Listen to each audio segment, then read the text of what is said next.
नमस्कार दोस्तों बहुत ही मज़ेदार गीत सुनाने जा रही हूँ, तो वीडियो को लाइक ज़रूर कीजिएगा और अपने दोस्तों के साथ भी शेयर कीजिएगा ताकि वो भी इसका आनंद उठा सकें। और यदि हाँ हमारे चैनल पर पहली बार आए हैं तो प्लीज़ हमारे चैनल को सब्सक्राइब कर लीजिएगा। तो चलिए गीत सुनिए और आनंद लीजिए। असही मोअली गावनवा मिलल बा शराबी सजनवा। असही मोअली गावनवा मिलल बा शराबी सजनवा। शराबी सजनवा शराबी सजनवा शराबी सजनवा शराबी सजनवा। असही मोअली गावनवा मिलल बा शराबी सजनवा। असही मोअली गावनवा मिलल बा शराबी सजनवा। रोज रोज सजवे से पी के उआवे। रोज रोज सजवे से पी के उआवे। अड़पी तड़पी के हमसे बतियावे। अड़पी तड़पी के हमसे बतियावे। जबरी बैठावे सामनवा मिलल बा शराबी सजनवा। जबरी बैठावे सामनवा मिलल बा शराबी सजनवा। असही मोअली गावनवा मिलल बा शराबी सजनवा।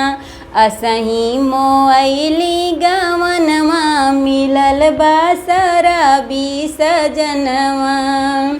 शराबी सजनवा शराबी सजनवा शराबी सजनवा शराबी सजनवा। असही मोअली गावनवा मिलल बा शराबी सजनवा। फारी फारी पुड़िया उ हरदम चबाले। फारी फारी पुड़िया उ हरदम चबाले। देई जगा के तखनौ न खाले। देई जगा के तखनौ न खाले। सूतल करे बिहनवा मिलल बा शराबी सजनवा। सूतल करे बिहनवा मिलल बा शराबी सजनवा। असही मोअली गावनवा मिलल बा शराबी सजनवा। असही मोअली गावनवा मिलल बा शराबी सजनवा। शराबी सजनवा शराबी सजनवा शराबी सजनवा शराबी सजनवा। असही मोअली गावनवा मिलल बा शराबी सजनवा। ओझा वैद हमके देखाई। ओझा वैद हमके देखाई।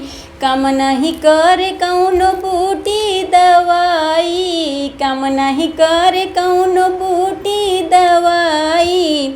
छोड़ी के जाई नहीं हरवा मिलल बा शराबी सजनवा। छोड़ी के जाई नहीं हरवा मिलल बा शराबी सजनवा। असही मोअली गावनवा मिलल बा शराबी सजनवा। असही मोअली गावनवा मिलल बा शराबी सजनवा।